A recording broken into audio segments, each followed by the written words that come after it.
오늘은 기독교 신앙과 적그리스도적 세상과의 충돌을 어떻게 이겨낼까에 관한 말씀을 나누겠습니다. 오늘의 본문 말씀은 누가복음 12장 49절로 53절입니다. 내가 불을 땅에 던지러 왔노니 이 불이 이미 붙었으면 내가 무엇을 원하리요? 나는 받을 세리가 있으니 이것이 이루어지기까지 나의 답답함이 어떠하겠느냐? 내가 세상에 화평을 주려고 온 줄로 아느냐? 내가 너에게 이르노니 아니라 도리어 분쟁하게 하려 함이로다.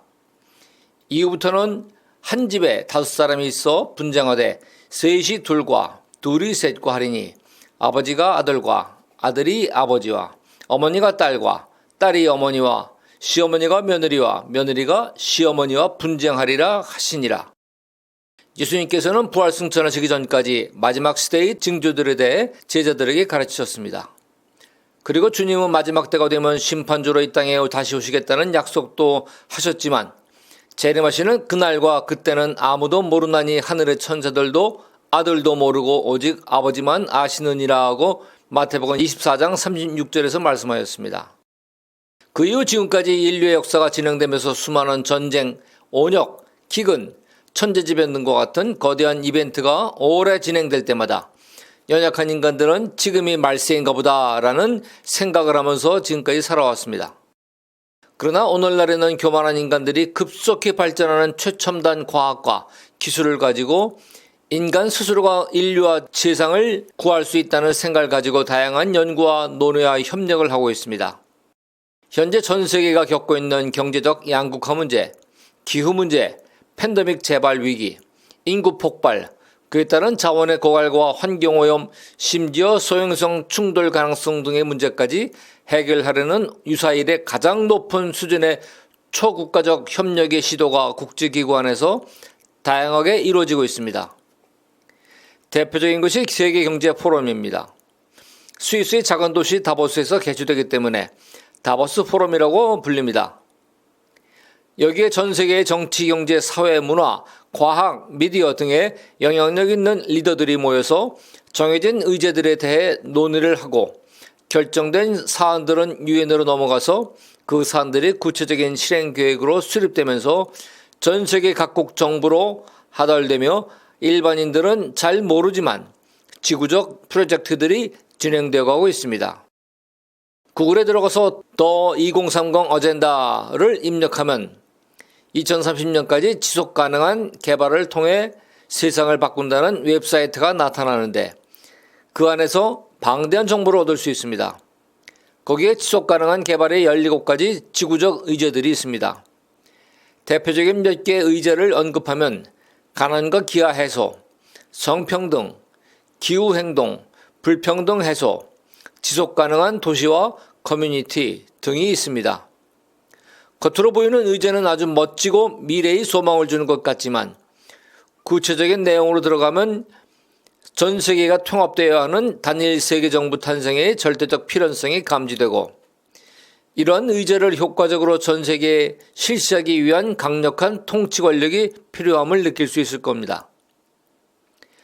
지속 가능한 개발이라는 의미는 지구 생태계가 현 상태로는 지속 가능하지 않기 때문에 지구 생태계가 지속 가능하도록 하는 개발을 하여 세상을 변화시키자는 의도가 내포되어 있습니다. 여기서 가장 중요한 핵심은 어느 수준까지 개발하는 것이 지속 가능한 지점이라는 것입니다. 그리고 그 목표하는 수준에 따라 세계정부의 정체성과 통치권의 한계를 짐작할 수 있을 것입니다. 만일 지구를 인류가 극단적으로 쾌적하게 살 수 있는 마치 에덴 동산 같은 패러다이스로 만들기 위해 추진되는 것이라면 그것은 아마도 소수 특권 지배 계급 중심의 신세계 질서를 지구적 재설정, 즉 글로벌 리셋을 통하여 만든다는 요즘 온 세상에 널리 퍼진 음모론으로 공격받을 수 있기 때문에 매우 심각한 것이 될 것입니다. 그러나 아직 지속 가능한 개발의 한계선에 대해 명확한 발표가 없기 때문에 현재는 우려를 가지고 지켜볼 수밖에 없습니다. 그럼에도 불구하고 급박한 생태계의 총체적 위기로 들어가고 있는 지구라는 행성의 구출과 지구의 지속 가능한 발전을 위해서는 생태계 변익에 불가피한 전 세계인들의 삶의 방식에 대한 상당한 변화와 통제, 그리고 그것을 위한 통제 기술이 확보되어야만 한다는 상식적인 결론에 이르게 됩니다. 바로 이 지점에서 깨어있는 성도들은 구약의 다니엘서와 요한계시록에 나타난 마지막 때에 실현될 계시들을 기억하고 기도하면서 땅끝 선교, 휴고, 7년대 환란을 대비하는 지혜를 가져야 할 것입니다. 큰 그림의 관점에서 보면 2030 의제는 마치 현대판 바벨탑 건축 프로젝트와 같다고 볼 수 있습니다. 노아의 시대의 인간의 극심한 타락은 하나님의 진노를 불러왔고, 그 결과 인류와 지구 생태계는 홍수 심판을 통해 글로벌 리셋되었습니다. 홍수 이후 방주 안에서 보존된 노아 가족 8명과 모든 생물의 암수 한 쌍씩으로 다시 지구 생태계가 시작되었지만, 죄성을 가진 인간들은 다시 홍수를 겪지 않고 또 온 세상에 흩어져 살지 않도록 바벨탑을 세웠던 것입니다. 창세기 11장 1절로 4절 말씀, 온 땅의 언어가 하나요 말이 하나였더라. 이에 그들이 동방으로 옮기다가 신할 평지를 만나 거기 거류하며 서로 말하되, 자, 벽돌을 만들어 견고히 굽자 하고, 이에 벽돌로 돌을 대신하여 역청으로 진흙을 대신하고, 또 말하되, 자, 성읍과 탑을 건설하여 그 탑 꼭대기를 하늘에 닿게 하여 우리 이름을 내고 온 지면에 흩어짐을 면하자. 그러나 이것은 생육하고 번성하고 땅에 충만하라는 하나님의 명령을 무시하고 자신들의 지혜와 교만을 가지고 하나님이 또다시 홍수로 심판해도 바벨탑을 쌓아 그것, 즉 Act of God, 천재지변을 막아보겠다는 것이었습니다. 소위 인간의 집단지성으로 하나님과 겨루겠다는 도전이었던 것입니다. 요한계시록 후반에는 큰성 바벨론이라는 단어가 여러 번 등장합니다. 큰성 바벨론은 하나님을 대적하고 배도하고 배금주의와 더불어 음행과 사치 같은 비인류적 사상과 문화와 유행을 조장하는 마지막 때의 영향력 있는 대도시들 또는 국가들로 해석되고 있습니다. 계시록 14장 8절 후반부에 무너졌도다 무너졌도다 큰성 바벨론이여, 모든 나라에게 그의 음행으로 말미암아 진노의 포도주를 먹이던 자로다 하더라. 계시록 18장 2절 후반, 무너졌도다 무너졌도다 큰성 바벨론이여, 귀신의 처소와 각종 더러운 영이 모이는 곳과 각종 더럽고 가증한 새들이 모이는 곳이 되었도다. 계시록 18장 15절로 18절, 바벨론으로 말미암아 치부한 이 상품의 상인들이 그의 고통을 무서워하여 멀리 서서 울고 애통하여 이르되, 화이또다 화이또다 큰 성이여, 세마포옷과 자주옷과 붉은 옷을 입고 금과 보석과 진주로 꾸민 것인데 그런 부가 한 시간에 망하였도다. 모든 선장과 각처를 다니는 선객들과 선원들과 바다에서 일하는 자들이 멀리 서서 그가 불타는 연기를 보고 외쳐 이르되, 이 큰 성과 같은 성이 어디에 있느냐. 성도 여러분, 이와 같은 계시록 말씀의 큰 성 바벨론의 멸망에 대한 경고가 오늘날의 인간의 최고의 과학 지식과 기술 그리고 인공지능이 힘까지 더하여 인류 역사상 최고 문명의 바벨탑을 쌓고 있는 이 시대에 세상 사람들의 귀에 들리겠습니까?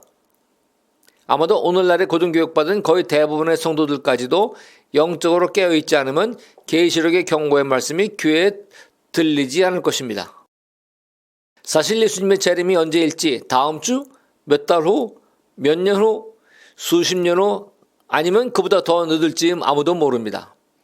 하지만 한 영혼이라도 더 건지려는 복음 전파하는 자들의 영혼 사랑의 열정은 혹시 그날이 내일이면 어쩌지 하는 급한 마음으로 표출되기 때문에 계시록의 예언을 무책임하게 무시할 수 없는 것입니다.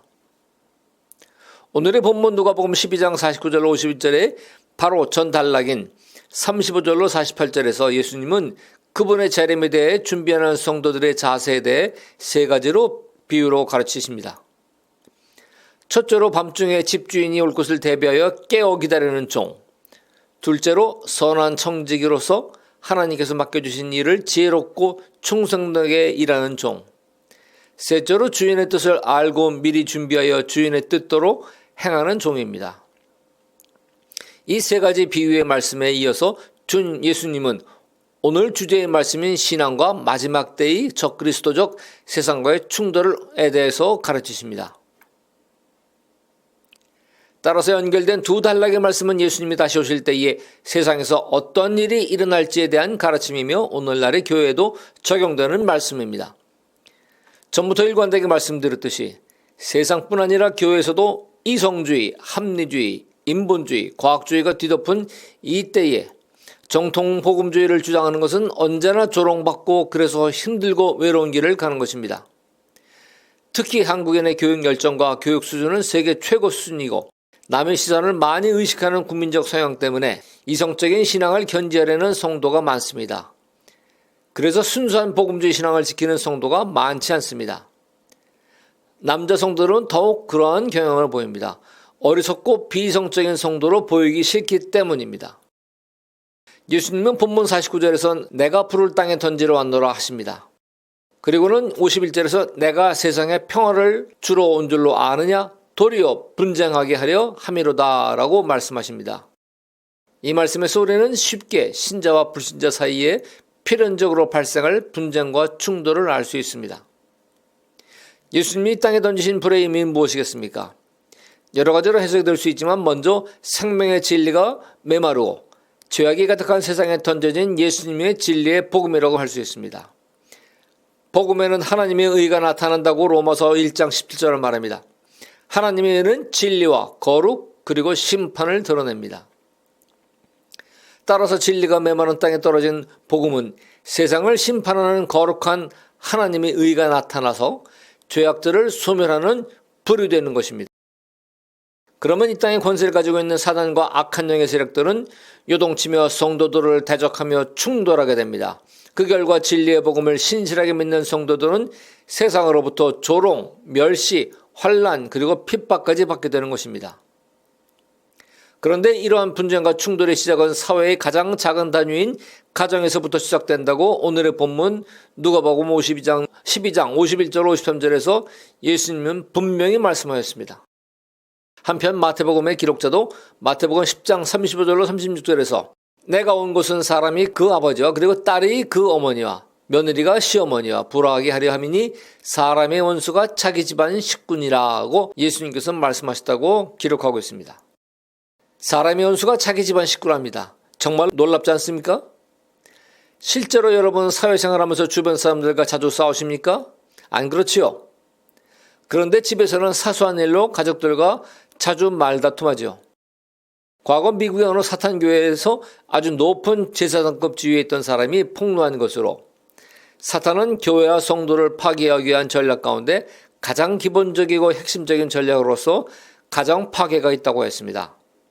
가정은 인간 사회의 최소 단위이며 구성원 간에는 세상 어느 누구보다도 가깝고 사랑해야 하는데 실상은 그렇지 못한 것이 현실인 것입니다. 그래서 사단은 제일 먼저 가정을 공격하는 것입니다. 따라서 화목지 못한 가족 안에 진리의 복음이 들어오면 그로 인해 갈등과 충돌이 자연스럽게 나타나며 그것이 가정 밖의 사회로 확대되면서 사회적 집단 간의 분쟁과 다툼으로 발전하게 되는 것입니다. 이것이 바로 마귀의 일입니다. 이 세상의 통치자는 사탄입니다. 사탄은 하나님을 보좌하던 천사장 루시엘이었으나 하나님을 반역했다가 그를 따르던 하늘의 천사 3분의 1과 함께 이 땅에 떨어졌습니다. 땅에 떨어진 사탄이 이 땅의 권세를 갖고 있다는 것을 뒷받치는 말씀이 누가복음 4장 5절로 7절에 나타나 있습니다. 사탄이 예수님을 광야에서 시험했을 때 한 말이죠. 마귀가 또 예수를 이끌고 올라가서 순식간에 천하만국을 보이며 이르되 이 모든 권세와 그 영광을 내가 내게 주리라. 이것은 내게 넘겨준 것이므로 내가 원하는 자에게 주노라. 그러므로 네가 만일 내게 절하면 다 네 것이 되리라. 여기 9절에서 내게 넘겨준 것이라고 주장하는 것으로 보아 하나님께서 권세를 허락하신 것으로 신학자들은 해석합니다. 그 이유는 구약 성경에 보면 하나님께서 패역한 이스라엘 백성들을 징계할 때 악한 영들의 악행을 허락하셨던 일들이 자주 나타나기 때문입니다.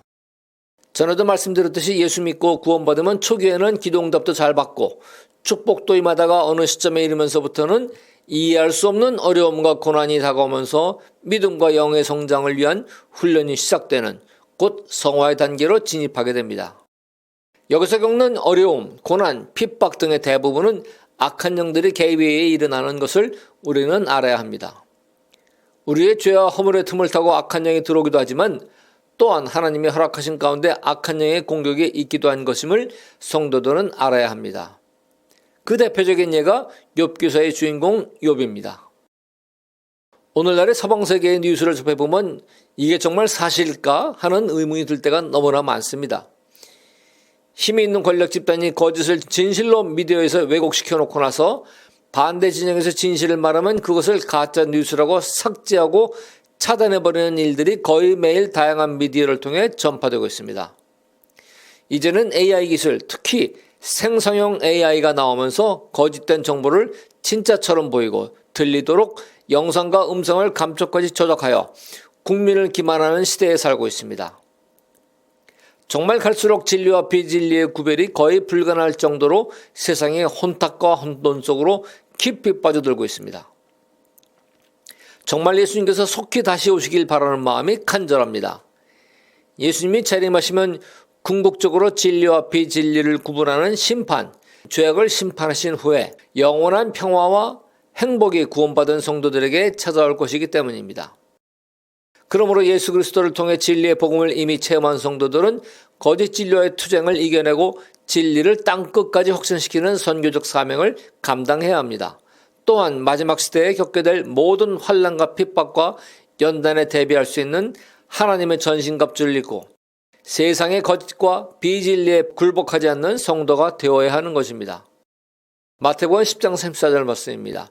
내가 세상에 화평을 주러 온 줄로 생각하지 말라. 화평이 아니요 검을 주러 왔노라.